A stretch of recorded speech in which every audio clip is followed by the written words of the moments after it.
Hello दोस्तों, नमस्कार। मैं हूँ रश्मि, एमएड गोलमेडलिस्ट नेट क्वालिफाई। एक बार फिर से मेरे चैनल एजुकेशन विद रश्मि में आप सबका स्वागत है। दोस्तों, आपकी जो ये सीरीज शुरू हुई है, ये इंटेलिजेंस की यानी कि बुद्धि की क्लासेस शुरू हुई हैं, जिनमें बुद्धि का प्रत्यय क्या होता है, उनकी डेफिनेशंस किस तरीके से एग्जाम में क्वेश्चनिंग होती है, उन सबके बारे में बता चुकी हूँ मैं।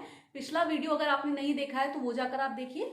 आज का जो आपका टॉपिक है इंटेलिजेंस से रिलेटेड छोटा सा टॉपिक है, लेकिन 2 से 3 तरीके के क्वेश्चन जो होते हैं इसमें से निकल कर आते हैं। बहुत सामान्य, एक बहुत ही सरल कह लीजिए कि प्रश्न निकल कर आते हैं, लेकिन कहते हैं ना कि बूंद बूंद से घड़ा भरता है, इसलिए एक एक क्वेश्चन लेकर चलेंगे ताकि एग्जाम में कहीं भी किसी भी तरीके की गलती की कोई संभावना न रहे। ठीक है, तो आज का हमारा जो टॉपिक है वो है बुद्धि के प्रकार।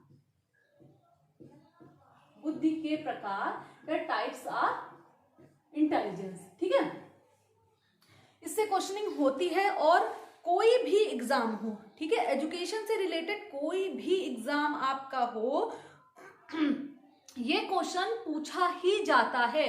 खास करके अगर हम बात करते हैं जीडीसी की, जीआईसी की और यूपी पीजीटी की, 3 में ये क्वेश्चन बार बार रिपीट होता है और बार बार पूछा जाता है। तो सबसे पहला प्रश्न जो इसमें पूछा जाता है वो पूछा जाता है कि बुद्धि के जो प्रकार हैं उनको किसने बताया।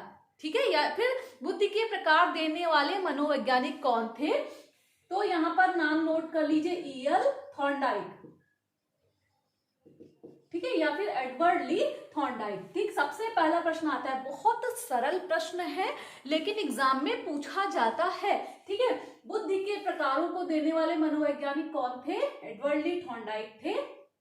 फिर थॉर्नडाइक ने बुद्धि के कितने प्रकार बताए? ठीक है, दूसरा प्रश्न जो इससे पूछा जाता है, तो थॉर्नडाइक ने बुद्धि के 3 प्रकार बताए। ठीक है, दूसरा प्रश्न ये पूछ लिया जाता है कि नंबर दे दिए जाते हैं, बहुत ही सरल है लेकिन फिर भी पूछा जाता है एग्जाम में, तो टॉपिक छोड़ेंगे नहीं। ठीक, थॉर्नडाइक ने या फिर बुद्धि के कौन कौन से प्रकार हैं, ठीक है, उनमें कुछ हट के दिया होता है नाम। चौथा, तो सबसे पहला 3 प्रकार में हम बात करेंगे, मूर्त बुद्धि, अमूर्त बुद्धि, तीसरा सामाजिक बुद्धि। ठीक है, और क्वेश्चनिंग किस तरीके से होती है इसकी? या तो चौथा दे दिया, उपरोक्त चारों इनमें से कोई नहीं, या फिर कोई और नाम दे दिया आपका मानसिक बुद्धि या बुद्धि लब्धि या इस तरीके से। तो इनमें से कौन से 3 प्रकार हैं वो आपको छांटने होते हैं। तो पहला आप याद कर लीजिए, एडवर्ड ली थॉर्नडाइक, इन्होंने बुद्धि के प्रकार बताए, बुद्धि के 3 प्रकार बताए और तीनों ये नाम याद कर लीजिए। ठीक है, 3 तो प्रश्न ये हो गए। और एक प्रश्न जो आता है, अब हम बात करेंगे इनके डिस्क्रिप्शन की। ठीक है, क्योंकि इनमें से भी एक क्वेश्चन पूछा जाता है, जैसे कि मूर्त बुद्धि।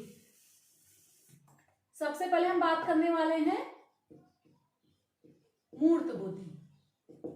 ठीक है, मूर्त बुद्धि नाम से ही पता है कि कंक्रीट इंटेलिजेंस, यानी कि जो इस तरीके की जो बुद्धि होती है या फिर इस तरीके की बुद्धि वाले जो लोग होते हैं, ये ठोस यानी कि ठोस वस्तुएं या फिर मूर्त वस्तुएं, मूर्ति मतलब जो विजिबल है, जो दिखाई दे रहा है। ठीक है, और ठोस वस्तुओं के बारे में क्या करते हैं, को समझते हैं, उनको इंपॉर्टेंस देते हैं, उनकी लाइफ में उनको क्या होता है, उनको महत्व देते हैं। ठीक है, और उन्हीं के बारे में वो लगातार सोचते रहते हैं और उनमें ही थोड़ा बहुत परिवर्तन करते रहते हैं, अपनी इच्छाओं की पूर्ति करते रहते हैं। ठीक है, और इसे एक दूसरा नाम दिया गया है व्यवहारिक बुद्धि। इसको कहीं नोट कर लीजिए, क्वेश्चन नंबर 4 इससे निकलकर जो आया है वो है व्यवहारिक बुद्धि या फिर प्रैक्टिकल इंटेलिजेंस। ठीक है, मूर्त बुद्धि का दूसरा और नाम क्या है, व्यवहारिक बुद्धि भी इसको कहते हैं। ठीक, अब इससे एक तो ये प्रश्न निकलकर सामने आएगा और दूसरा प्रश्न ये निकलकर आता है जो एग्जाम में बहुत बहुत पूछा जाता है कि जिन व्यक्तियों में मूर्त बुद्धि की अधिकता होती है वो क्या बनते हैं? इंजीनियर, ठीक है, कुशल कारीगर। कुशल कारीगर क्यों? क्योंकि इनमें हस्तकला की प्रधानता होती है। किसकी प्रधानता होती है? हस्तकला की प्रधानता होती है। ठीक है, 3 क्वेश्चन आपको पहले बता दिए हमने कि जो बार बार रिपीट होते रहते हैं। चौथा क्वेश्चन इससे निकल कर आया, जो टाइप्स होते हैं उनमें हर टाइप में 2 क्वेश्चन निकल कर आएंगे इसी तरीके से। तो मूर्त बुद्धि का दूसरा अन्य किस नाम से जाना जाता है? तो मूर्त बुद्धि को व्यवहारिक बुद्धि या प्रैक्टिकल इंटेलिजेंस के नाम से जाना जाता है। और जिन व्यक्तियों में मूर्त बुद्धि की प्रधानता होती है वो हस्तकला में निपुण व्यक्ति होते हैं और भविष्य में चलकर उनके इंजीनियर या फिर कुशल कारीगर बनने की संभावना अधिक होती है। अब एग्जाम में क्वेश्चनिंग होती है कि अगर कोई व्यक्ति इंजीनियर है या कुशल कारीगर है तो किस की भविष्य में प्रधानता यानी किस बुद्धि की प्रधानता पाई जाती है उस व्यक्ति में? तो वो होगा मूर्त बुद्धि की प्रधानता पाई जाती है। ठीक है, अब बात करेंगे सेकंड नंबर पे अमूर्त बुद्धि। ठीक है, मूर्त बुद्धि की हमने बात की, उसके बाद हम बात करने वाले हैं अमूर्त बुद्धि। अमूर्त बुद्धि यानी कि एब्स्ट्रैक्ट इंटेलिजेंस। ठीक है, अमूर्त बुद्धि। अब यहाँ पर मूर्त का मतलब क्या हो गया कि जो हमें दिख नहीं रहा, जो विजिबल नहीं है।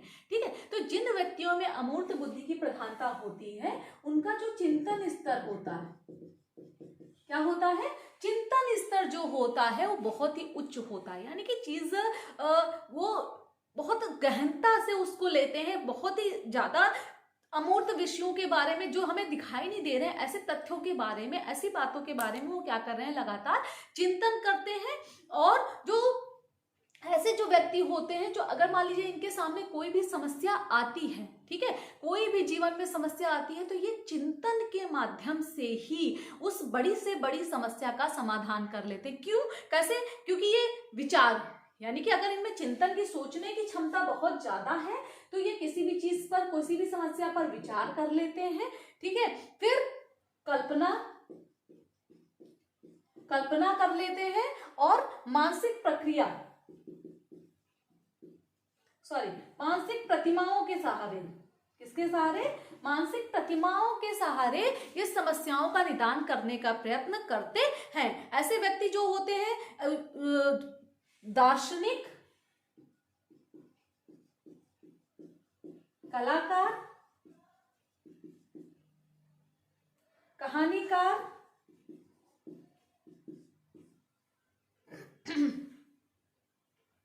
पेंटर,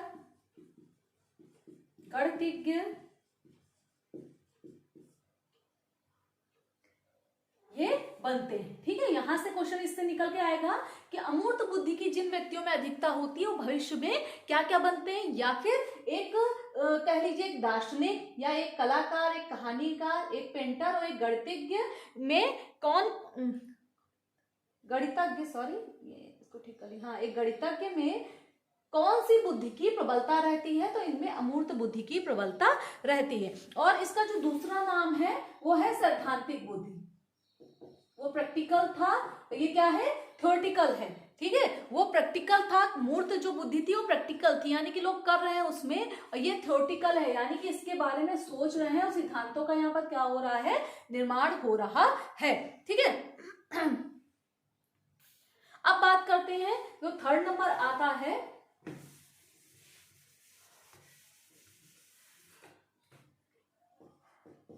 सामाजिक बुद्धि।